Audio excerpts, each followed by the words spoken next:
Put your eyes back in your head. Popped out like flavor. Pry their eyes open and force them to see the truth. We will skin the sheep and sacrifice the weak. The unholy alliance has arrived.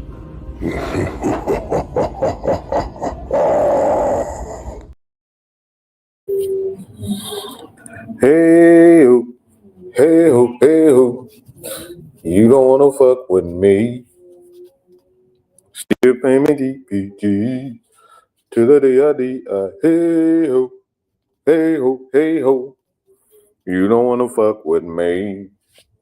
Still pay me DPG to the D-I-D-I. Hey,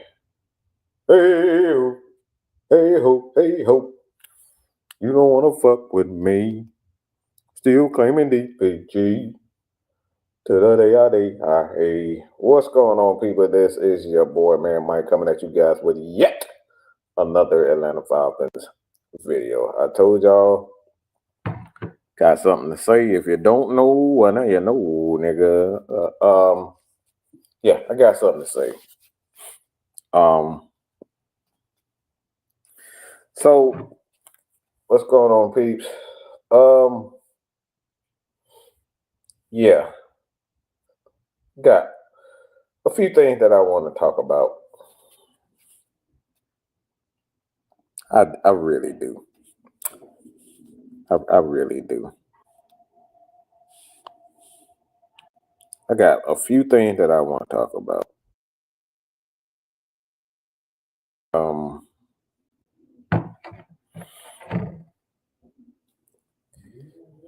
It won't be a pleasant one. It will not be a pleasant one.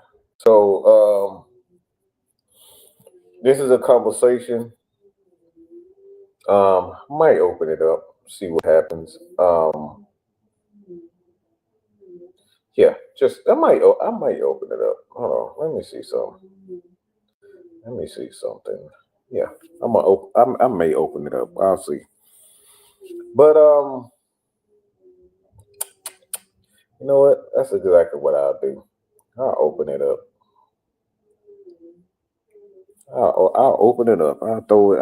I may just throw the link in there just for a few people.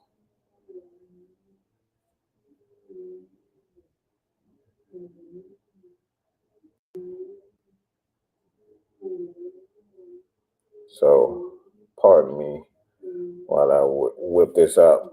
But I will, yeah, that's what I'll do. I'll open it up, y'all. You know what? Because I want to hear what y'all got to say about this. But let me get to this before I do that. So, well, let me get to this one first because Buddy think, yeah. So this is from Carlton, and Carlton thinks, yeah, Carlton thinks he thinks what he thinks. I'll just keep it at that. Carlton thinks what he thinks, and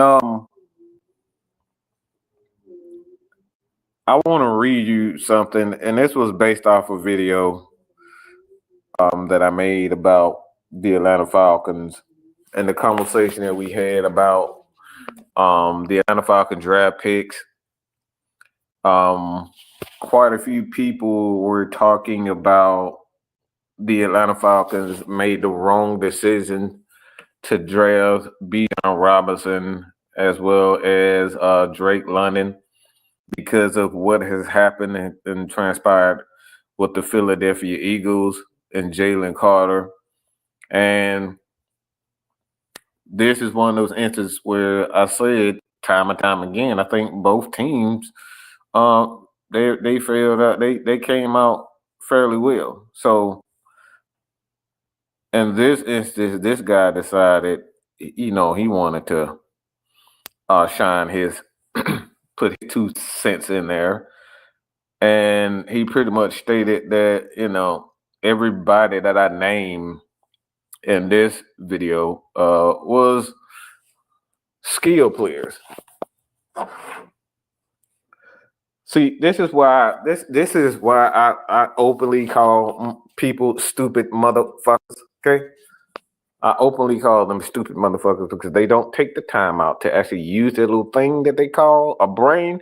They don't take their time to use their fucking brain. They don't, because they're so focused on their particular points and their feelings. They don't take the time out to think.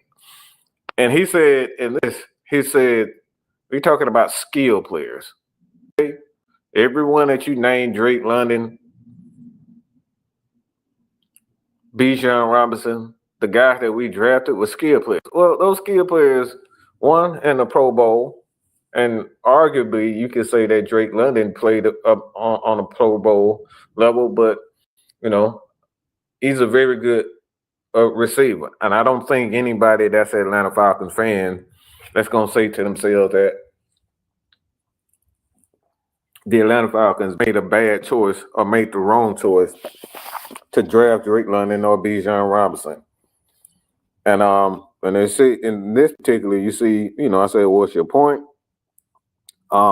He says, when you build a team, you build in the trenches first and foremost. Okay? Which is true for the most part. But it depends on your team dynamic. So I got to reiterate, this is where the stupid motherfuckers comes in.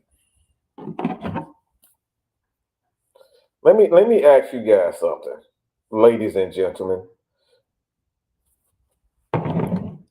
This is the Atlanta Falcons.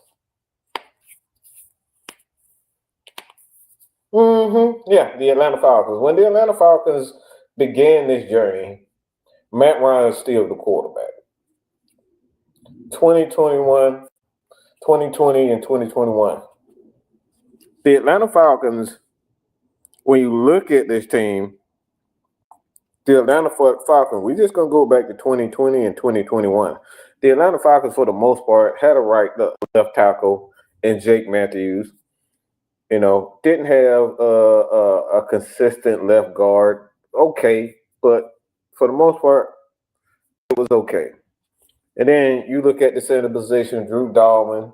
They had a few guys there. And then you look at the right tackle and the left tackle, the right guard and the right tackle. You look at those guys. The Falcons, eventually built in the trenches. So this is where the funny part's at. And we're talking about the Falcons right now. So if you are an Atlanta Falcons fan and you say, all right, beginning in the trenches is where you start, well, the Falcons did exactly that. The Falcons are built in the trenches. They continue to build in the trenches. This is nothing that's you look at this Atlanta Falcons offense before we drafted Bijan Robinson and drafted Drake London. The offensive line was pretty consistent. Even going back to when we first hired Arthur Smith, the offensive line was intact. That was one of the main reasons why we hired Arthur Smith to begin with, because we had an offensive line. We had some pieces for the most part on the offensive line, on the offense, being with the offensive line. So for a guy like this to say that the guy that we drafted at that particular point, it's not trench players. Well, it's kind of idiotic because you don't draft. A lot of teams don't draft wide receivers and skill players before they draft. Well, the Falcons didn't do that. The Falcons invested in their offensive line. They continue to draft in the offensive line, being with who? Matthew Bergeron, Drew Dahlman. These guys continue to invest in the offensive line. So to say that the Atlanta Falcons neglected the trench play isn't true on any level whatsoever. When you look at the Atlanta Falcons, even on the defensive side of the ball, the Atlanta Falcons still did not neglect the trench play. Now, the thing is, when you come down to it, and this is where I employ people to use their head and people to think, is that why did the Atlanta Falcons decide that they want to bring in Bijan Robinson and Drake London? Now, I have a question for everybody in this chat right now. Why did they draft these guys? This is a question. Where was the strength at that particular moment? Was it on the offensive side of the ball or was it the defensive side of the ball? So the first question. The second question I have, in the NFL, is it possible to win without one, a quarterback, and two, a talented offense? Can you win in a game? Can you win in this game in the NFL without?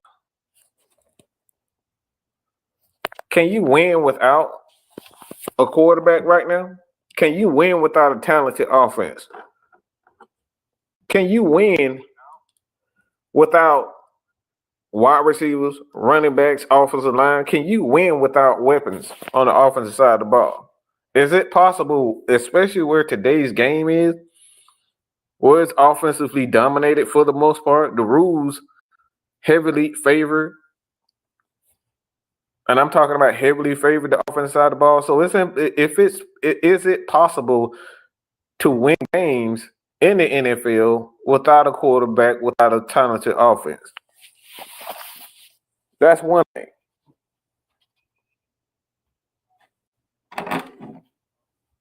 So again, when you look at this Atlanta Falcons team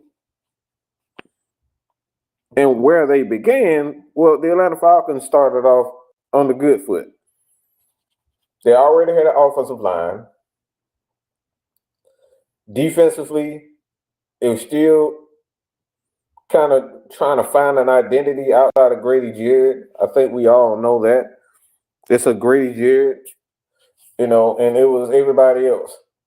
You could throw A.J. Terrell in there, but for the most part, it was just A.J. Terrell on the defensive side of the ball. So if you're playing in the league that's highly coveted and focused on building a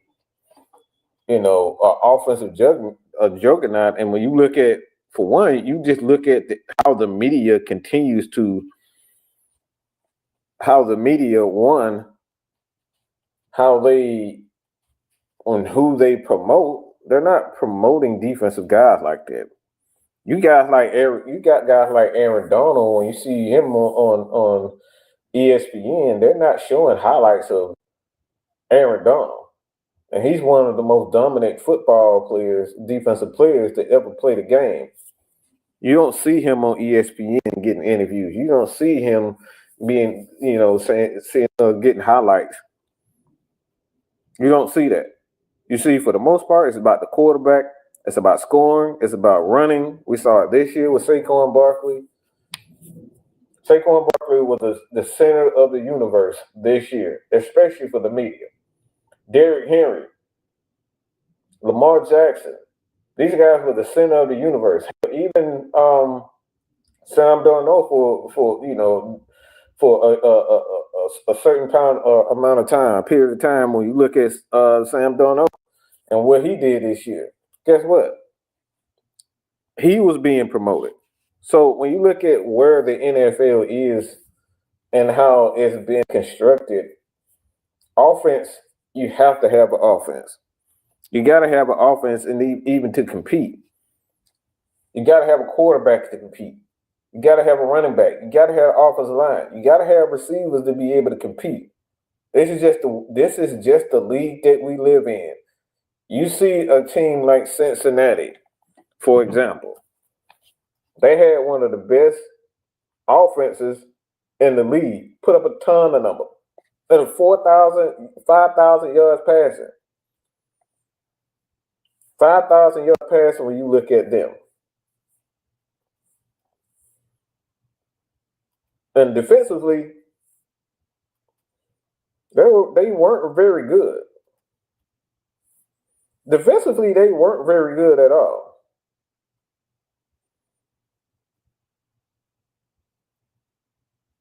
Now, let's be real about that. Cincinnati was not very good at all.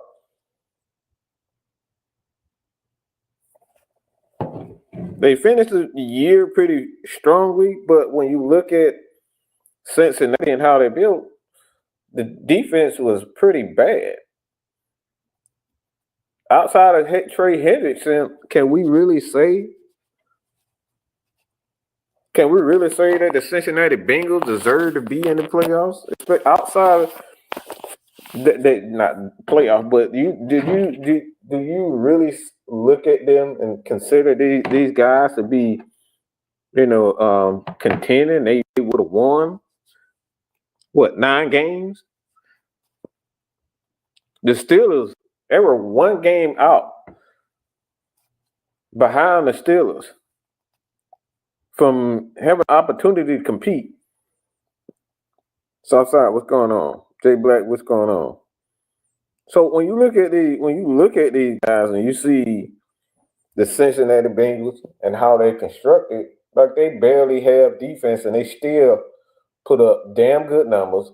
They still almost made the playoffs, and they almost literally beat a lot of quality teams. They were 9-8. It was just a game difference from us. So you look at how these teams are built and constructed. The Atlanta Falcons, did they really draft the proper way? I say absolutely they did. The Falcons drafted the way that they should have. Now, I know this is not going to be popular because, being that we had a quarterback like Rant for years, and for years, the Atlanta Falcons had a damn good team. And we're talking about had a damn good offense. They put up a lot of numbers, but for whatever reason, we could never get any consistent defensive guys. Could never get any consistent. So as a fan of the team and, reporters and analysts in the NFL, they look at the Atlanta Falcons as quote unquote a failure because they could never build the defense properly. All right, so you look at the Atlanta Falcons in the last couple of years and who they've drafted. You say that the Falcons have not drafted well in the trenches. You got Zach Harrison. They've a pretty good defensive lineman, in my opinion. Clark Phillips, Marco Hillams. Like these guys they've drafted pretty well. And they drafted well in the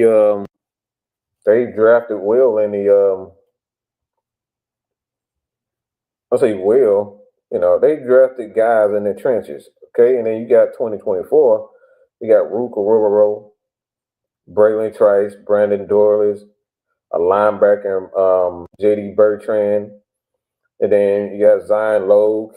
So the Falcons have not neglected. They have not neglected the defensive side of the ball. And like I said, when you look at this Atlanta Falcons team in itself, they've drafted guys in switches, but this is my opinion when it comes down to the Atlanta Falcons, is that I think one of the things that has held this team back, and this is just my own personal opinion, everybody can give their take on it, but it's my opinion when it comes down to the Atlanta Falcons, is that it doesn't matter how many guys you continue to draft. If you don't have a plan, a consistent plan that you're going to stick to, like we've seen with the Pittsburgh Steelers, we've seen with the Baltimore Ravens, we've seen with the Eagles, we've seen even with the Kansas City Chiefs. Kansas City Chiefs, you look at their DBs, most of their DBs, they drafting these guys maybe in the second round, but for the most part, it's always third and fourth rounds, the mid round, the later rounds. This is where they pick up a lot of their talent. But being that they have a great coaching staff, and in my opinion, I think he's the best defensive coordinator in the league right now, Steve Spagnuolo. Like, that guy knows how to develop the talent. And this has been one of my frustrations when it comes down to the Atlanta Falcons. It's not so much the talent that we've drafted, because this past year, Raheem was kind of bullied. Him and Jimmy Lake was kind of bullied into giving D'Angelo Malone playing time. And magically, when D'Angelo Malone gets playing time, he picks up 2 and 3 fucking sacks.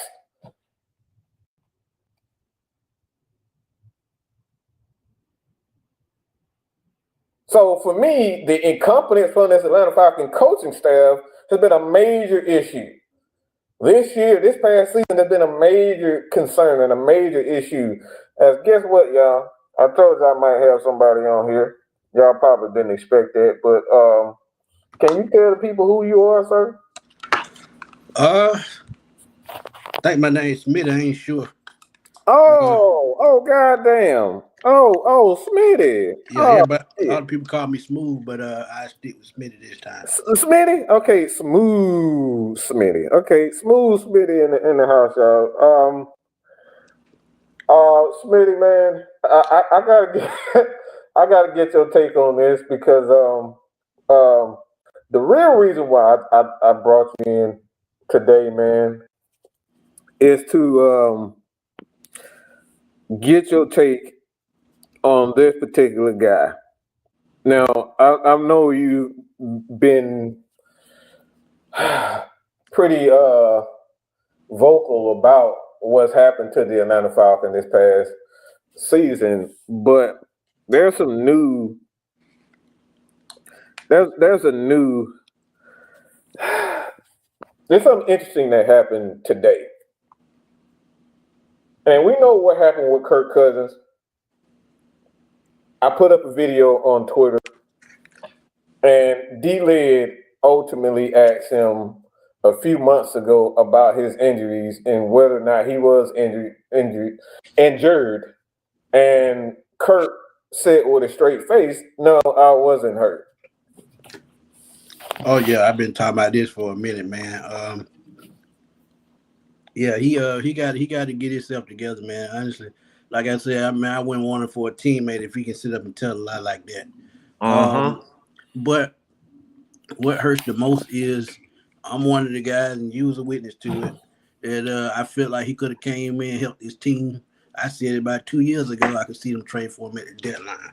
But honestly, with the way things happened in Washington with RG3, the way he played in Minnesota, I just feel like he's not a truthful person, and he's just really out for money and nothing more.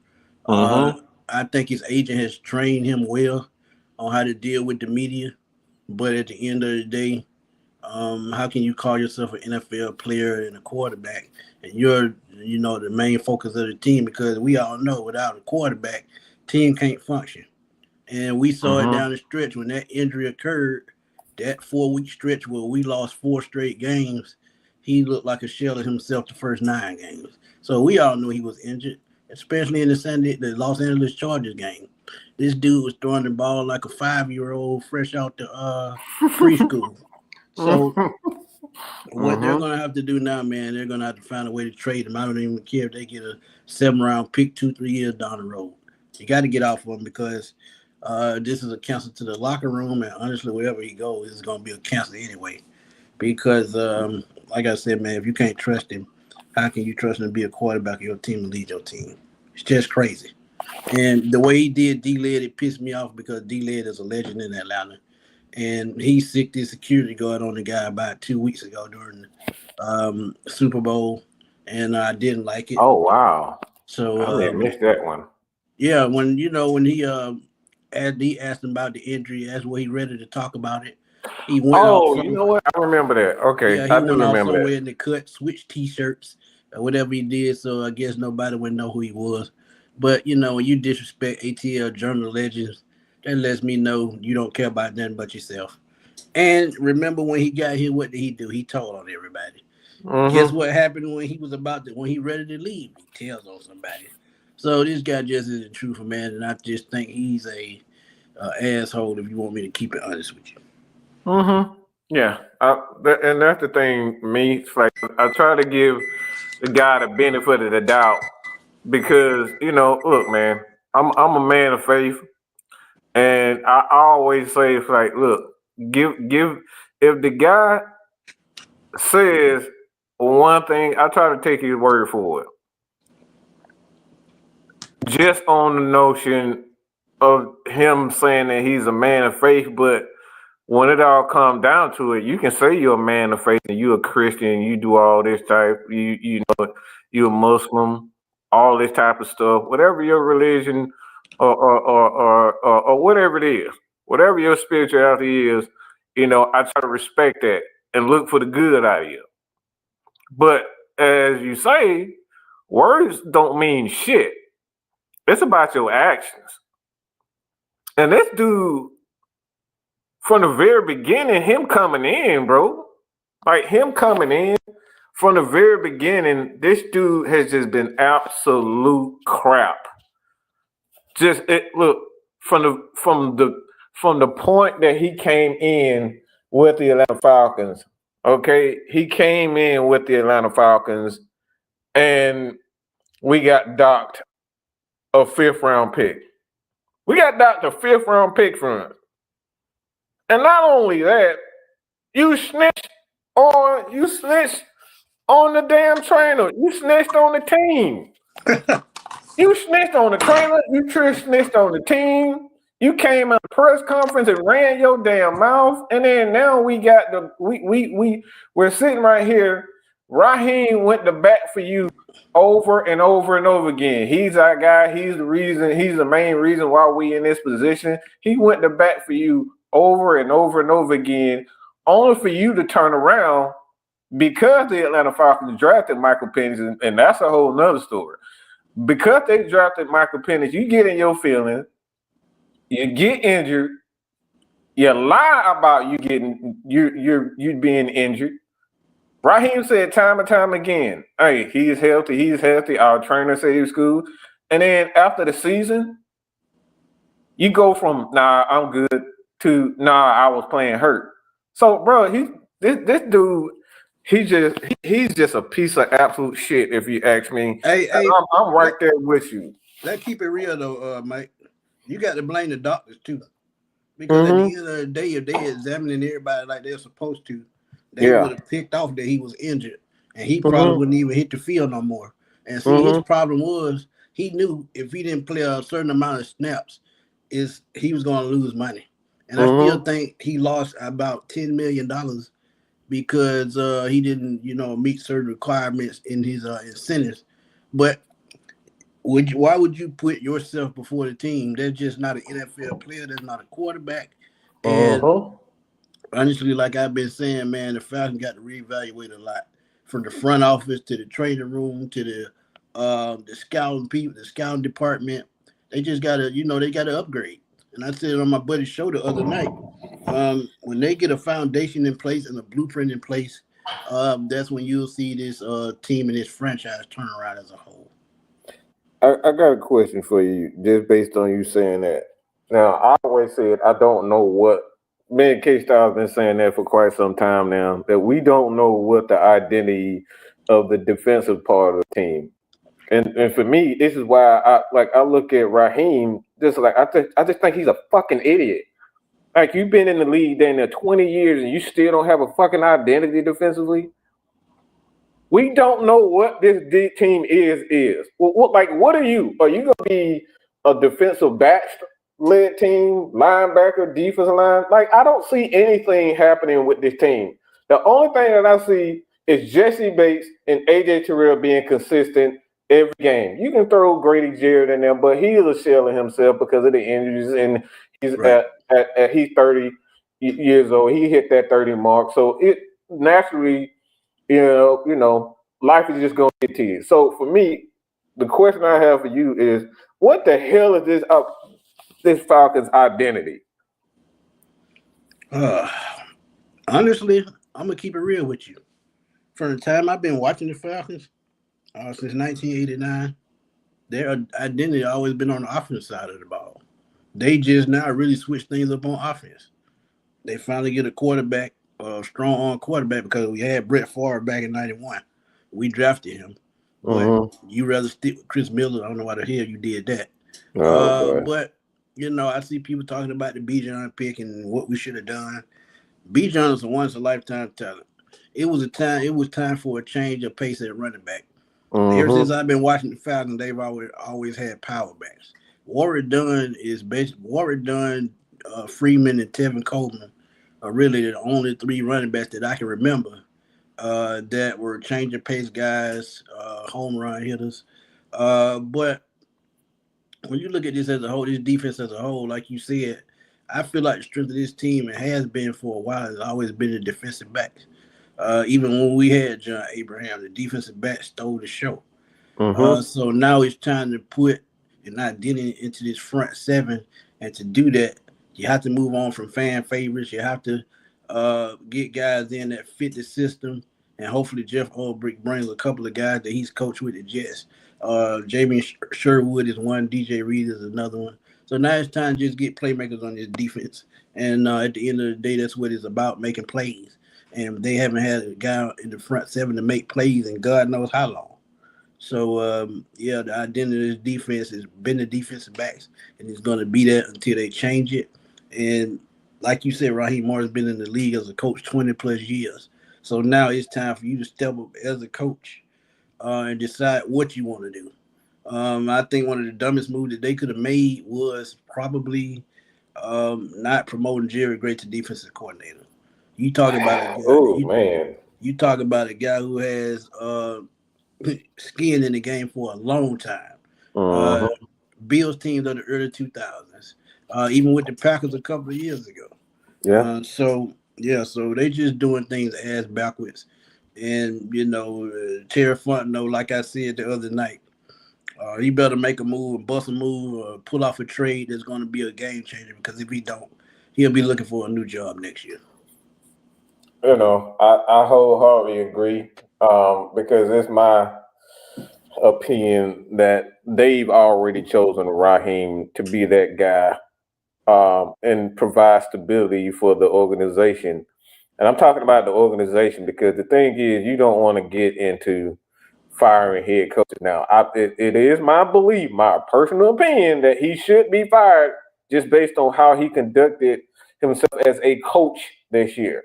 These are fireable offenses. Not knowing at this particular point when you've been in the league over 20-something years, you don't know how to call timeouts properly. You don't know. You don't want to pull the trigger on a quarterback that's obviously striking. Like I said, he was throwing the ball like a 5-year-old out on the field. The ball bouncing to a wide receiver before the ball even get to a wide receiver 5 yards away. Like, it was an absolute mess. So for me, I think when you're looking at Raheem, man, like, I don't think he's going to be fired in the next couple of years, but there's one way, and I've said it time and time again, if he gets off to a bad start and the Atlanta Falcons are 0-5, look, man, you might be looking at Jerry Gray as the head coach of this Atlanta Falcon team this season if Raheem Morris don't get his shit straight. Because, look, I have nothing against Jeff Ulbrich. He done a wonderful job with us, with the Atlanta Falcons, developing our linebackers, helping develop our linebackers, Deion Jones, the Devondre Campbells. I don't know if he was here 4 years. He may have been 4 years, may have been here with him. Yeah, he was here. He was here. So he's helped develop our linebackers. So I have great confidence in him and in helping improving our linebacker core, because obviously we do need that. Caden Ellis is not. He's aging and he's not a true middle linebacker. Trey Anderson, he's good, but he ain't injury prone. So JD Bertrand, he's promising. He got a ways to go. But for me, Raheem has to he got to find an identity, and that's the thing with me. I don't know what he is, man. I'm like, for me, it's like he's searching for something he's not sure of, and he's not confident in what he do. I'm glad So you this said year that is it. because if you look at him on the sideline, the first 9 games, he looked like a totally different coach than he did on the back end. On the back end, he looked like Arthur Smith, confused. Yeah. He didn't have the energy he had the first 9 games. And when your Mm-hmm. coach loses energy, guess what? Your team gonna lose their energy too. Yep. So he's just really got to put confidence in his coaches. He put too much confidence in the Jimmy Lake. Yeah. Yeah.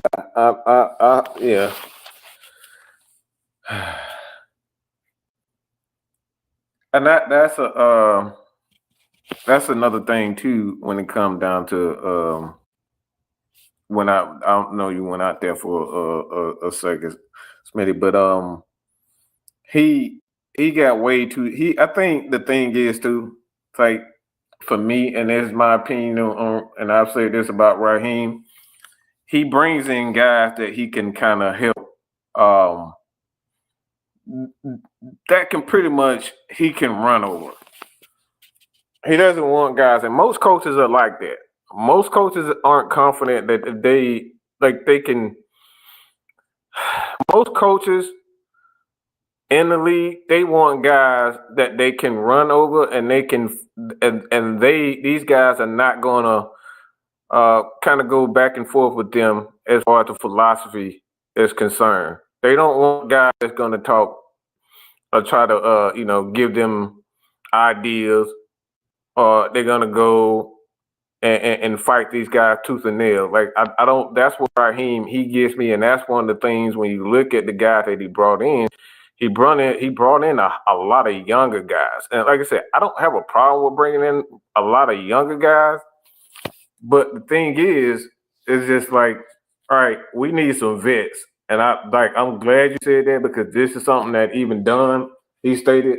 The Falcons should have made Jerry Gray the defensive coordinator, and like, the more that I keep, the more people just keep saying it, I think Jerry Gray at this point in time, I don't know if he wants to be that guy for us, the defensive coordinator, and maybe he's happy being the assistant head coach, but I think you're right, man, about Jerry Gray need to be that guy.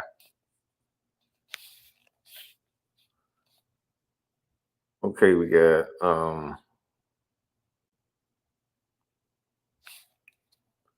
Jerry, not Jerry Gray. We got Joe Texas Boy said Troy Anderson in the settlement. Yeah. I think Jerry Gray. He said Jerry Gray. Yeah, Jerry Gray is more so the assistant head coach. He's been there for the last 3 years or so with the Atlanta Falcons. Yeah, that's crazy, man. I just don't get it, bro. I mean, it's just simple. It's just simple things that they could fix to make this organization better. But it's like they refuse to. Just like I seen people mad about Bill Belichick talking about how old he was. I talked about building the foundation. He would have done that because he would have coached probably 2 to 3 years, and he would have put a coach in place. So as soon as he stepped away, you step over to the next guy. Right. He would have helped develop them. Like, that's the thing that I was dumbfounded for. It's like, bro, like, it ain't nobody. This dude helped build one of the greatest pass rushers, linebackers ever, and Lawrence Taylor. And you telling me that you don't want this guy's, you don't want his opinions, you don't want his guidance? Like, I don't care if he's come in and he has, the history of cheating. At the end of the day, he got a history of developing great defensive talent, which has been a major issue with us. Right. I'm tired of having guys come in and if it wasn't for Dean Pease, like, he owed his wife, he promised his wife that he would retire at some point. So, like, I'm not hating on him, but even Dean Pease, you saw what he was, the foundation that he put in place with the Atlanta Falcons, only to come in and it's been a backwards. Like everything has been on a downward spiral ever since Dean Pease has left. So, this is a question I have for you, Smitty, because obviously the draft is coming, and I stated that if you look at where this Falcon defense is right now, they need an edge and they need a linebacker. They need a defensive tackle to kind of help, because I don't know what Rook is going to be, and I think David Onyemata, for the most part, he's going to be gone. So for me, there's one guy for me that I think right now, just how this Atlanta Falcon defense is constructed, there's only one guy for me that I think that is perfect. Now, this just me. I think it's one guy, and that's Jalen Walker. I think Jalen Walker. Yeah. I think he's the perfect fit because we've seen him at Georgia. He's very good at middle linebacker. Yeah. He has the athleticism, and that motherfucker is a monster on the edge. He can get after the quarterback. So who do you think the Atlanta Falcons should draft? Yeah, Jalen Walker at the top of my list. Okay. Like you said, Will Johnson, he's number 2. Jalen Walker kills 2 birds with 1 stone. You got a guy that can patrol the middle of the field, sideline to sideline. And as I said the other day on the show, man, the modern NFL is built around scrambling quarterbacks. You got to have a guy with speed that can spy. You got to have a guy that can knock him out of the pocket, great pursuit. Jalen Walker, if you wanted Michael Parsons back then, you get a second chance at it with Jalen Walker. So I think Jalen Walker is to me, and if he falls outside of the top 10 before he gets to 15, trade up to make sure you get him. I don't care what you got to do it. So Jalen Walker is Jalen Walker a bust. Yeah, I wholeheartedly agree. The more I keep looking at these guys, like I don't have a problem with a guy like Will Johnson because I think having him, you draft him for whatever reason he falls to 15, the Atlanta Falcons, he even fall to 13. Move up to get Will Johnson or Jalen Walker, in my opinion, and then with that second pick, trade that second pick back, get a couple of thirds, a couple of fourths, so you can, kind of make up for that. So for me, I think it's Will Johnson and Jalen Walker, man, because with Will Johnson, what you can do, well, you seen, you got 2 corners that can cover. Bro, you can send so many different exotic blitzes and do so many things with the Atlanta Falcons. We saw this year a Will Johnson, a Jesse Bates, and an AJ Terrell in the same backfield. Like, bro, that shit would be absolutely insane. You could do so many different things up front with those guys and get a lot of coverage sacks, because a lot of games this year the Atlanta Falcons won and they were in is because we got a lot of coverage sacks, especially in the second half of the year. We got a lot of coverage sacks. Right. So adding another guy, another corner like that, and Will Johnson is definitely something that I would do. Yep, absolutely. One guy that's growing on me as well, and we talked about defensive tackle position, that's Walter Nolan. As I watch more film on him, if he slides to the second round or the bottom of the first, that's another guy that I was looking to trade up for. Because, like you said, we don't know what's going to happen with Rook. Brandon Doyle he was serving fast food fries all season in the drive. Who else? Contavia Street is a free agent. Taquan Green, Eddie Goldman. So we have a big hole at defensive tackle. So that's the third player that I would be looking at. But honestly, I think you got to let Jerry Gray put his spin on this defense. I know Jeff Ulbrich is the defensive coordinator, but if Jerry Gray is the assistant head coach, you let him put his spin on this defense to turn it around. So I other than that, I think big question for you. With the way D. Offer played last year, Clark Phillips seems like he's coming along, but I think he fits better in the slot. Jair Alexander, and I'm gonna do a video on this a little later. coached. He played up under Jerry Gray's first couple of years. Oh boy, he was an All-Pro. Yeah, I know injuries have killed him the last 3 years, but if they pay a majority of that contract to get off of it, would you bring him in as a number 2? I wouldn't hesitate. I would not hesitate because obviously he has the chemistry. He worked with Jerry Gray. Is a Jerry Gray guy. And like I said, the thing is with the Atlanta Falcons, they don't need a guy that's going to be their number 1 corner. They already had that in A.J. Terrell. A.J. Terrell is a guy, he may not get you a lot of interceptions, but that dude is going to cover, and he's going to cover everybody. So you bring in a guy like Jair Alexander.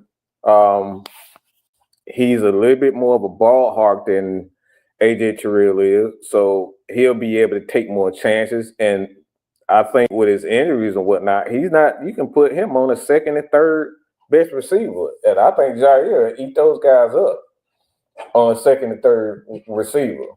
So you can do so many different things with a Jair Alexander. You bring him in to work, because the thing is, the Falcons still got to figure out what they're going to do with Mike Hughes if he's going to come back. I think Clark Phillips, as he needs a little bit more seasoning. Maybe he needs to be in the slot. And then when you look at D. Alford, I like D. Alford as a slot guy. When you try to make him anything other than that, you're going to have trouble. As we saw in a couple of games where he just was all over the place. I think the Falcons, they didn't have a choice in regards to the offer, obviously, because of Mike Hughes getting hurt. So they kind of had to put him all over the place. But they had to kind of put D. Alford all over the place because of Mike Hughes ended up getting hurt. And then Clark Phillips, like I said, he played okay for a young DB. Like the DBs in the NFL right now, they got it hard, man, because you can't be too physical with everybody. And you got to be real careful. You have to have the athleticism. So, like, D. Alford being in that slot, staying in that slot, bringing a guy like Jair Alexander to be that kind of that Robin to Batman, because it's clear to me that AJ Terrell is that Batman. Right now, we just need a Robin to come in on another team, like a Minnesota Viking. They got Jefferson and they got Addison. They got Addison. You're gonna need a corner that's gonna be able to step up and compete against teams like that. They got multiple wide receivers, and we see now teams love wide receivers. They drafting a lot of wide receivers. So I think, I would definitely go with Jair next to him. If they can, work out the money, I say why not? Because Jerry Gray have him, pretty good. And that long 4th round pick, I think they would take that for Jair Alexander just to get out that contract. Just to get out the contract, yeah. Yeah, I wholeheartedly agree. And I'd take him over 4th round any day. Yeah, absolutely. Because, like I said, it takes time for DB to kind of develop. Right. Not every DB is gonna, transition well. I mean, a guy like you said Denzel Ward or Greg Newsome. It's like Denzel Ward, like I said, it really just depends on the system when it comes down to a lot of these DBs, because like some DBs play a lot better when they're aggressive. They play a lot better when they're aggressive. If Truth come in, what's going on, Truth? They play a whole lot more aggressive. They play better when they're aggressive. So Denzel Ward, Newsome, I think. Look, I wouldn't be against it, because the thing is, we already have our number 1. So I'm willing to kind of experiment with that second and third DB, if you ask me. Agreed. So, Truth, what's going on, man? What's happening, Smitty in here, man? What's happening? What's happening, there, Smitty? What's up with you, man? Hey, look here, man. Just trying to make something, shake something, man. That's about it. That's all we can do, bro. Yep. So, Truth. What you raising hell about, Mike? Smitty, what Mike raising hell about? I know he raising hell. Shit, he raising hell too. Shit, he mad as hell just like I am too. What's wrong? Hey, man. So we saw the thing with Kirk Cousins. All right. No, so what Kirk talking about now, man? Hey man, D-Lid on his head right now. So D-Lid is pretty much called him deceitful, and that's just a professional word for a straight up liar about his injury. So, do you think that dude straight up lied, or it's a whole lot deeper than just him lying? I think that's obvious. I don't think he's just gonna come out and just straight up lie. I mean, look, like our mamas and grandmamas and daddies and granddaddies told us, hey, it's some type of smoke to the fire now. Goddamn. Mm-hmm. You know, and then if you look at how, if you look at the timeline, he told us when he was hurt. Mm-hmm. And if that's true, you look at the 4-game slide or 5 total games. I mean, we won the Raider game. I mean, it's a smoke to the fire. My thing is, at this point, if I'm Kirk, I just be quiet. Just be quiet. Yeah. Because listen, Kirk, we know it ain't all on you. But at this point, just keep quiet. It seems like the organization gonna possibly stick with him at least through this year, and I don't think that's a bad thing. But how can you let somebody like that back in the locker room though? Okay, that's my thing. It all depends on how egregious it was, Smitty. It all depends on how egregious it was. I don't think this definitely. I'll put it to you like this: this ain't a Marcus Mariota situation. No. Yeah, Mark just quit. Yeah, Mark just straight out quit. Kirk didn't quit. Kirk still, from what I'm hearing, he still remained a teammate. Of course. Look, man. You lose your job, motherfucker you're gonna be in your feelings. You lose your job. I mean, So, but I don't think he necessarily shitted on his teammates. He more so defended himself. I mean, because if it's a lot of shit going on and a lot of fingers being pointed in your direction, you're gonna be like, oh, wait a minute now. Mm-hmm. So I think everybody can share some of the blame when it comes to this. And I always go with me, thinking as a coach, I always look at the coach first. Now, I mean, I guess none of us will really know the real truth. There's always a little bit of truth and a little bit of lie in every situation. So, but look, check this out. Okay. At the end of the day, man, I think Raheem Morris deserves as much blame as Kirk Cousins. Absolutely. Because your ass sitting there on the sideline watching him in person, and you mean to tell me you can't pick off that something not right? Yeah. The ball bouncing to the damn receiver, throw behind the receiver, can't throw the ball deep. That man threw the ball in the atmosphere at Kyle Pitts and Drake London and all the guys. He couldn't. It was a miss. It was a miss. Okay, let's hypothetically say. Let's just play. Let's say Kirk is lying. Mm-hmm.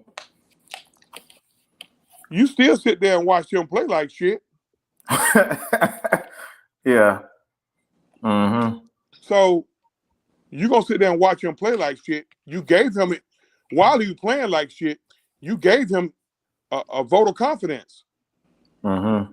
Then all of a sudden, we're gonna shut him down for the rest of the season, and we're gonna shut Koo down. Okay, why you run Koo out there with a bad hip on his kicking leg? Why? You know what? Yeah. So they can reach the incentives in their contract. That's the only reason they did it. But they didn't put the team first; they put the players first. And you don't do that. That's the problem that I have. See, and this is where Smitty going back. It's like, is that really good for the locker room? Because now you looking at your head coach like, hey, bro, like the team, they probably saying to themselves, hey, bro, I didn't come here to sit here and lose. I came here to win. And I need a coach that's going to do everything possible if it comes down to benching guys. Look, we're going to do what's best for the team. And the Atlanta Falcons had a option we didn't need at that time. We got one of the – look, Bijan Robinson was the third in the NFL in rushing. You got Tyler Algier that rushed for 600 yards himself. We didn't need our young rookie guy to come here and put up 50 points in a game. All you had to do was manage the game. So, you just sat there and watched this guy through interception after interception, bad pass after bad pass, and the dude couldn't move in the pocket. It was so bad at one time. You looking at Kirk Cousins, like, bro, like his offensive lineman was literally picking him up off the ground. Yeah, sure was. They was picking him up. And we already knew he wasn't that mobile. The thing about it, we knew he wasn't that mobile. Okay. Mm-hmm. But when he started short arming throws and started throwing the ball to the other jersey, okay, now I got to make a decision. Mm-hmm. If nothing else, I would have set him down. Just on that. I just would have set him down for a game or two. Yeah. I set him down for a game or two. Now, Mike comes in there and he struggles. Okay, you got a $100 million insurance policy as your backup. Mm-hmm. So, but if nothing else, you telling the fan base, look, we trying to make this. We could have made a Super Bowl run. Hey, look. I believe that, man. I mean, I believe that. Look at the two teams in the NFC Championship. We beat one. We should have beat the other one. Mm-hmm. Yep. Yeah.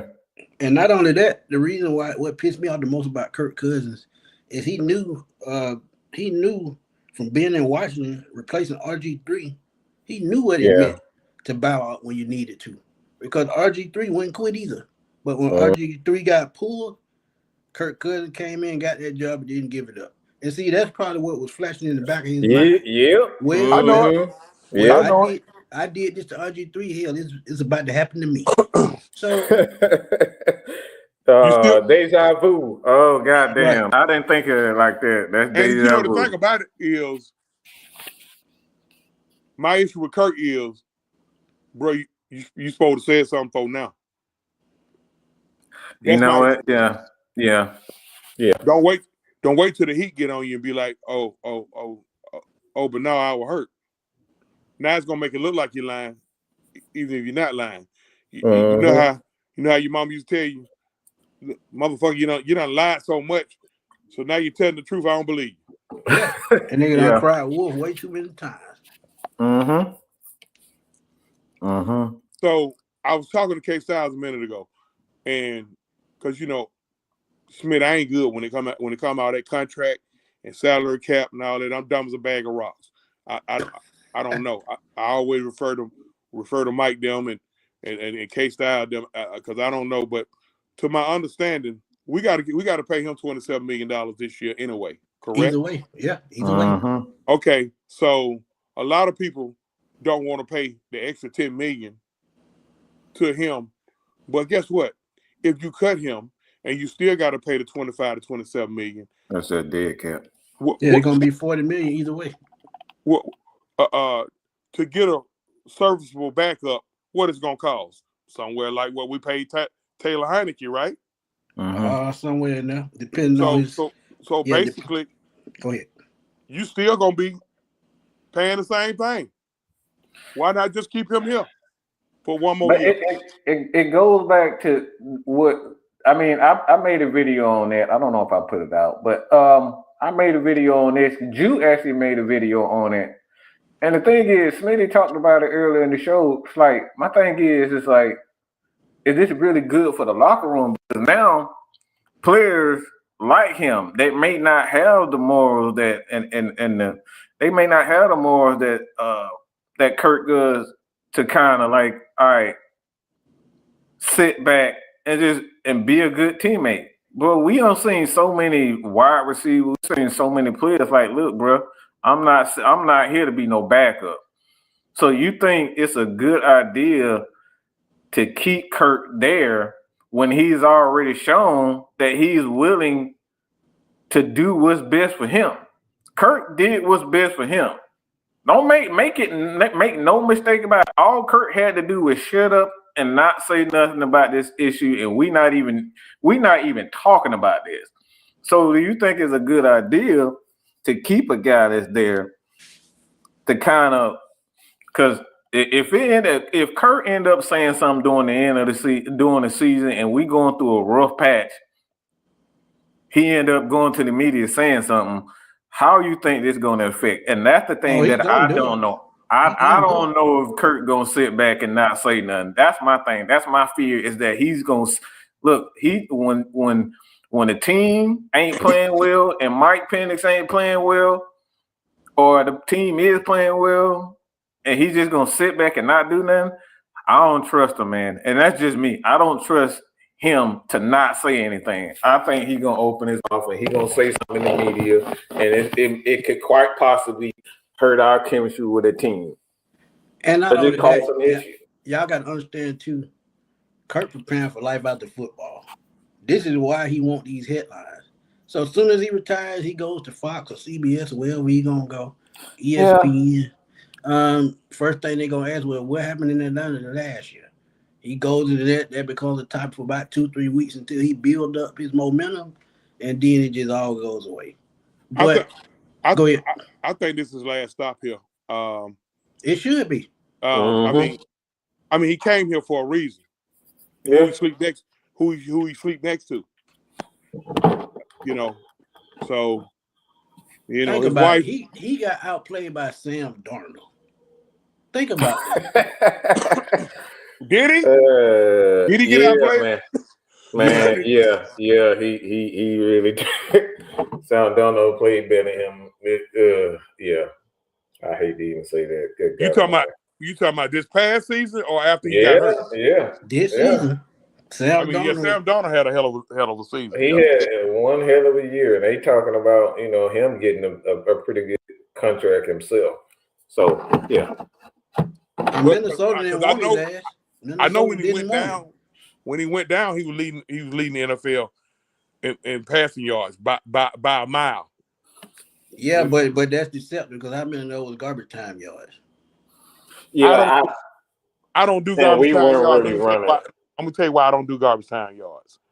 I mean, everybody got different takes on it, but when you got somebody on the other side trying to stop you, I mean, it ain't like they're doing 7-on-7 drills now. And Minnesota was in the hunt when he got hurt. True. Yeah. San Francisco was a juggernaut. They put a knot on San Francisco head. I watched that game, and I love that because you just had to do it, dude. Yeah, I despise that sack of shit with San Francisco. I'll tell you. You don't want to say his name? You don't want to mention it? You don't even want to say his name? I'll give you my version. Kyle, you gotta let that go, man. I need a counselor. I can't. Hey, Karma already catching up with him, so you just gotta. Yeah. But guess what? And I want listen. I still want to stomp on his head. Say I need a counselor. I'm that bitter ex. I'm that bitter ex. I'm admitting to this though. I'm that bitter ex right now. Man, I am. I'm that bitter ex. That man do not like Kyle Shanahan. I let that go a long time ago because what's going on in San Francisco right now with that team? Oh boy, it's beautiful. It's beautiful. And it's what I predicted. What I predicted. They are a mess right now. Everybody talking about what a guru he is. If he's such a guru, why is his only MVP? Think about it. He blew another Super Bowl with San Francisco. Two of them. So Carmen done got him. So yeah. Hey, listen, what it is. my buddy, he a Patriots fan, and he was telling me, he said, listen, people are creatures of habit.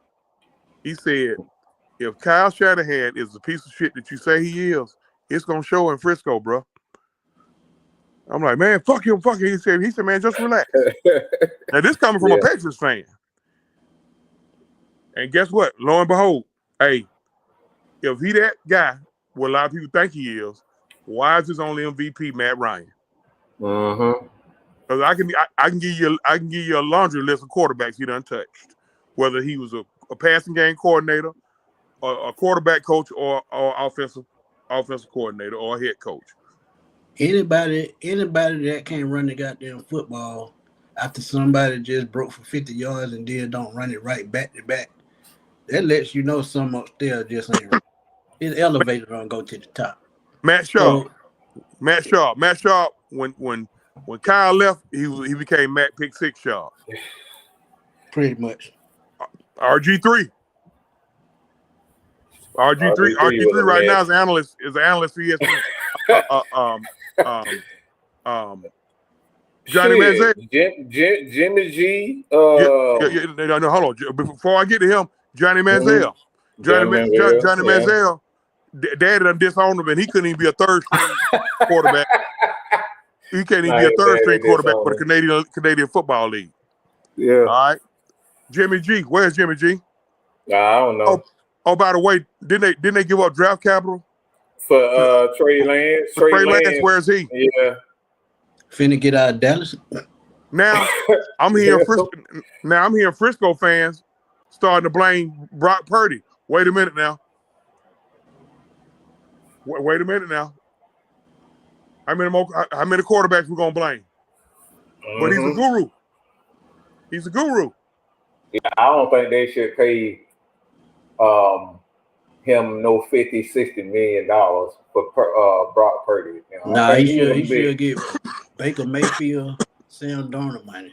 Yeah, they better be real careful about that money, because the thing is with Kyle Shanahan and his offense is that their quarterback is going to be in the position where they got to win it, because Kyle Shanahan, he put his quarterbacks in bad positions. And we Here's saw the that thing, John Lynch, Smitty and Mike. John Lynch ain't gonna put up that shit too much. John Lynch gave that man a top 5 defense, bro. Yeah. All you gotta do is go out here and not fuck it up, Kyle, and guess what? That's what you did. You fucked it up. Oh, Devondre Campbell walking off the field ended that. Yeah. Oh boy, it's a mess. It's a mess in San Francisco. And think about it. You know what? Devondre, what you take your ass over there and fuck with him for again? He said it himself. He said that he told him that he didn't really want to play there. But they begged him to come there. And he just said that the one night, he just said, man, fuck it, I quit. He just pulled Antonio Brown. Yeah, I don't know. He look, I guess the money was talking when he said it. I get it. I understand. So, hey man, we're gonna kind of wind it down. We got the end games coming up shortly. If y'all don't have any, question or something else to speak on, Smitty, Truth, hey man, like I said, man, we're gonna get you. Hey, as a matter of fact, we're gonna have obviously the draft coming up real soon. Smitty, we're gonna have a panel. We're gonna continue to reach out to more content creators and whatnot. So if you get the time, when you get the time, y'all hop over here, man, and join our panel for draft day and give your takes on just the NFL, NFL and the NFL. Yes, man. I told Mike them this last week. I said, man, we need to have a draft party, and we need to get all the talking heads up there. I'm gonna be up there until I get kicked off. I'm a bad guy. I'm the guy. I stay suspended a lot, Smitty. I've already had two suspensions. Since the year turned over to 25, and I probably got like 3 more to go. I can't help it. I stay in trouble a lot. So just don't pay me no mind, cause yeah, man, you probably gonna have to get you one of them things, put you in timeout or some shit. Yeah, I stay in time. I damn near got fired. I damn near got fired on one show. Damn. Mike just felt sorry for him. He K-Styles. I had to put it down. I'm like, all right, I'm gonna just leave it up to K-Styles. You know it's bad when K-Styles suspended me. Hey man, like I said, man, I appreciate you for coming on, man. Like I said, we're gonna have it's gonna be an interesting show. I think what do I have coming up? I forgot. Damn, I got a video coming up. I forgot what the damn video was. You probably you probably cussing out Kirk Cousins. More than likely. It probably is. I think it is. Look, you might and go to hell, Johnson. Goddamn, you don't know me, motherfucker. I know what the hell you got going on? What you got? What you got going on coming up soon? Hey, I'm just still putting out draft news videos, profiles, free agency targets. Give y'all off-season NFC South news. So that's about what I got going on right now. Truth, what you got going on? I'm gonna stick with my regular. Tonight on Friday nights at midnight. Hey, I go midnight. Go ahead, be up with the birds. No, I'm a vampire. I'll be up all goddamn night.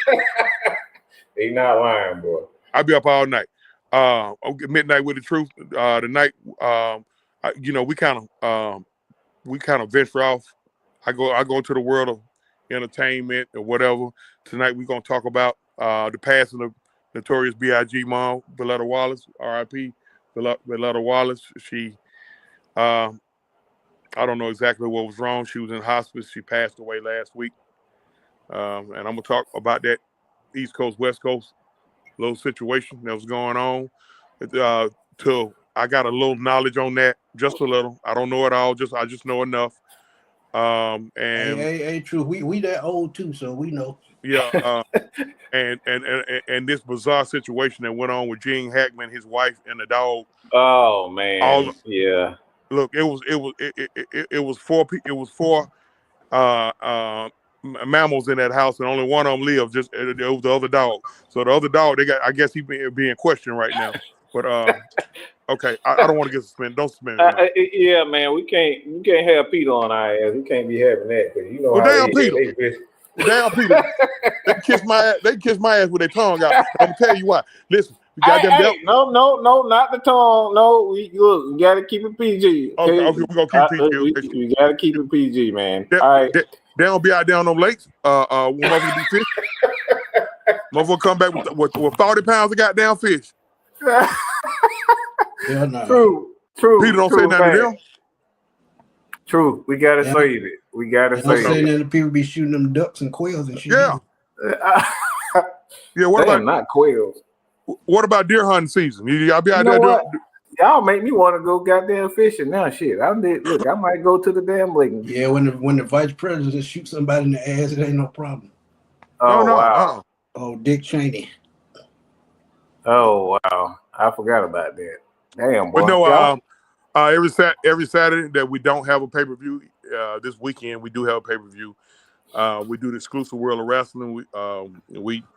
We catch up with the happenings and goings of what's going on in the world of professional wrestling or wrestling entertainment.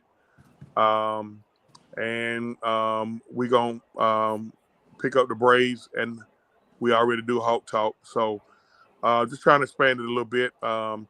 My channel has been adjusted from Truth TV to Truth Sports and Entertainment. So hey man, I'm trying to catch up with Mike and Smitty, y'all. Y'all make sure y'all hit them buttons. I need to look here, man. Truth needs some love, man. I'm in the soup line. I'm eating 2 minute bologna sandwiches, man. I ain't too proud to beg. I'm telling you, man. I'm Keith Sweat. Right now, I'm Keith Sweat. Call me Keith Sweat Truth. I'm talking about begging. I need subscribers right now. We gonna get you monetized, man. We gonna get you monetized, Truth. We got you. And I promise I'll cuss less. Shit. Cuss list. Don't sit there and tell it like that. I know. That motherfucker not for the cuss list. No damn lie wasn't Smith. Look, they tried. They tried. I tried not to cuss as much. Mike. But they won't. Your name is. I done told you this. I know. Your name is Mad Mike. Okay. They don't like. Ain't nobody looking for no goddamn Happy Mike. Okay. You Mad Mike. Don't try to go Christian now. look, I tried, y'all. You see what happened when I tried to do? Nah, it be us telling them. Look here, you can't. Your name Mad Mike, bro. You got to live up to that. Oh man, I be trying, y'all. You can't be happy, Mike. Hey, Mike you is go happy. To hell, Georgia, Texas, boy. You go to hell, cause you the main one motherfucker that be making me mad, motherfucker. Georgia Texas boy always. I stay cussing him out, man. Him and Millie Mills. Millie Mills always cussing him. Mills always. I'm cussing him out, and Georgia Texas boy. And a couple other guys in there. Millie Mills and Georgia Texas boy, if it make y'all feel better, we get it too. All the time, believe it or not, all the time. We argue, we argue every day in that goddamn chat. All the time. So, hey man, it ain't all. It's all love, man. Like I said, man, we're gonna continue to do more shows like this. And like I said, anytime y'all want me on over there, man, just holler at me. No doubt. And but we're gonna end this show. We should have Coach tonight. You know, Coach. Man, Coach is Coach a leader over there. I mean, Coach over there driving buses, training people, and all kinds of stuff. So we'll see if he got some, a show coming on tonight. I will have it up in the community tab or show you guys something. Just follow me on Twitter or follow me on Instagram. I'm getting a little bit more active on Instagram. So look, man, we trying to do better. We trying to do a lot bigger and a lot better. We gonna get there, man. Like I said, I gotta show me how to use Instagram, bro. I don't know how to use Instagram. I got Instagram. I don't even know how to post on that motherfucker. Every time I try to post, it come up. Man, you need to take a damn class on social media. Yeah, I had to get my daughter. I had to get my daughter. She be mad at me. I be calling her at 3 in the morning. Man. Nah, see, my daughter 23, so if I come to her like that, she gonna drone the shit out my ass. So and she's my daughter for like 2/3 of the year during football season. She's not. Oh my God. Oh yeah. Believe it or not, she must be a Saints fan. Yeah. Got my grandson around here talking about who that. I whooped the shit out of my grandson. Whooped his ass. They're gonna call Child Protective Service on your ass. Oh boy. Hey, talk about the damn who that. Man, hell no. You bring that shit in my damn house. Man, let me tell you something. When my daughter told me she was a Saints fan, I immediately requested a DNA test. My sister went to LSU, but she's still a Georgia fan. No, I can't be having that. Look, I already got to deal with my Alabama side of the family shit. Look, it's what the money paid for. Auntie Pam said they got classes for seniors. I damn sure need to.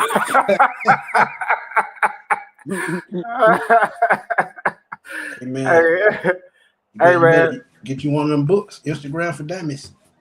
Yeah, hey, he might need that shit for real. I always tell everybody I'm the smart. You know what? That's what I'm gonna get for your birthday. Look, August 10th. That's what I'm gonna get you. I'm gonna get you a Instagram book for dummies. That's exactly what I'm gonna do. Let me tell you something. Hey, I tell everybody I'm the smartest dummy in the room. I don't care. Hey man, like I said, man, we appreciate everybody for continuing to supporting us over the years, man. Like I said, we've been doing this for quite some time, and we're gonna continue to do it because ESPN ain't gonna show us no love. So. With that being said, Smitty, Truth, Mad Mike, we out of here, man. Deuces. Y'all hit them buttons, man. Hit them buttons.